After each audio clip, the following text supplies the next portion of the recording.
Muskan borrowed some money at a rate of 6% per annum for the first 3 years, 8% per annum for the next 5 years, and 13% for the period beyond 8 years. If the total interest, this is not the amount, this is the interest paid by her at the end of 11 years is 7625, how much money did she borrow? यानी कि उसने कितने पैसे का loan लिया था, या हम इसमें प्रिंसिपल कैलकुलेट करना चाहते हैं। यूज गोल सीक फंक्शन। देखो वैसे तो अगर ये क्वेश्चन नॉर्मली हमें आता, यानी कि थ्योरी के पेपर में आता, तो हमने सिंपली क्या किया होता। चलिए हम देखते हैं। प्रिंसिपल हमें गिवन नहीं है। जब गोल सीक जब भी लेते हैं तो हम कोई भी चीज एज्यूम कर लेते हैं। से मैंने प्रिंसिपल 1 रुपी एज्यूम कर लिया। अब नॉर्मली अगर ये क्वेश्चन थ्योरी के पेपर में होता तो हम ऐसे करते। इंटरेस्ट का हमारा फॉर्मूला होता है, interest is c multiplied by 1 plus I rest power n minus 1। और अगर ये 1 plus I power n different rate of interest और डिफरेंट पीरियड्स हैं तो ऐसा भी कर सकते थे हम, c into 1 plus I 1 rest power n1 into 1 plus I 2 rest power n2 1 plus I 3 rest power n3 जितने भी हों माइनस 1। ये हमारा इंटरेस्ट का फॉर्मूला हो जाता है। बट हमें तो यहाँ पर, और इंटरेस्ट की वैल्यू दे रखी है, ये वाला पोर्शन हम कैलकुलेट करते, उसको इंटरेस्ट से डिवाइड करते, हमारा आंसर आ जाता है। बट ये क्वेश्चन ऐसे नहीं होगा। ये क्वेश्चन होगा, हमने प्रिंसिपल कुछ भी एज्यूम कर लिया, से 1 रुपी एज्यूम कर लिया। इंटरेस्ट हमने 7625 गिवन है, लिख लिया। हमने ये सेम फार्मूला जो मैंने यहाँ पर लिखा है उसको यहाँ पर रेप्लिकेट कर दिया गिवन रेट ऑफ इंटरेस्ट के साथ, is equal to principal multiplied by bracket.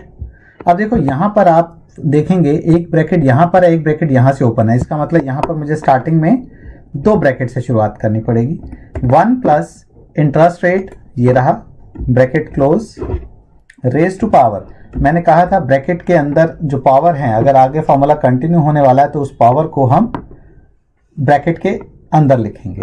3 साल के लिए है, raise to power 3 bracket close multiplied by 1 plus 8% rate of interest है, ये रहा 8%, 3 से 8 यानी कि नेक्स्ट 5 ईयर्स के लिए, तो रेज टू पावर 5 हो गया, मल्टीप्लाइड बाय नेक्स्ट 3 ईयर्स के लिए, क्योंकि 8 ऑनवर्ड्स है और टोटल हमें 11 ईयर के एंड पे इंटरेस्ट दे रखा है। 1 प्लस इंटरेस्ट रेट हो गया, रेज टू पावर 3। अब ये हमारा जो वैल्यू देगा ये हमें एक्यूमुलेटेड अमाउंट आ गया। इसमें से 1 माइनस करके ब्रैकेट को क्लोज कर दें। मेक श्योर कि अगर ब्रैकेट हमारा, देखो स्टार्टिंग ब्रैकेट हमेशा ब्लैक से होता है, एंड अगर ब्लैक पे हो गया है इसका मतलब जितने ब्रैकेट्स हमने ओपन किए थे सारे के सारे ब्रैकेट्स हमने क्लोज कर दिए हैं।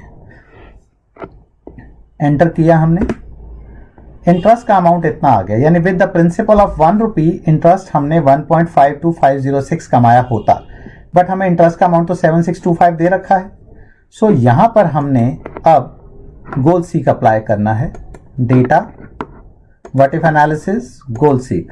set this value equal to given value of 7625 by changing the cell this, because हमें प्रिंसिपल चेंज करना है कि प्रिंसिपल कितना हो। 1 रुपी से बढ़ाना शुरू करे वो, क्योंकि देखो 1 रुपी से इंटरेस्ट आया 1.52 का, हम चाहते हैं कि इंटरेस्ट 7625 हो, यानी 1 रुपी के प्रिंसिपल को भैया तू बढ़ाना शुरू कर और तब तक बढ़ाता रहे जब तक कि तेरा इंटरेस्ट का अमाउंट 7625 ना हो जाए। तो ये अपने आप सारी के सारे आइटरेशन परफॉर्म करते करते टारगेट 7625 तक हमें लेके जाएगा। और इससे हमने देखा कि प्रिंसिपल 4999.803 और we can say it approximately 5000 होना चाहिए। We can check with the given answer, answer is 5000। So जैसे 4999.803 आया और आप एग्जाम में 4999.803 लिखें या 0.80 लिखें या 5000 लिखें, दोनों ही सिचुएशन में आंसर आपका ठीक माना जाएगा। यानी कि ये जो डिफरेंस है, राउंडिंग डिफरेंस है, इसको इग्नोर कर सकते हैं हम।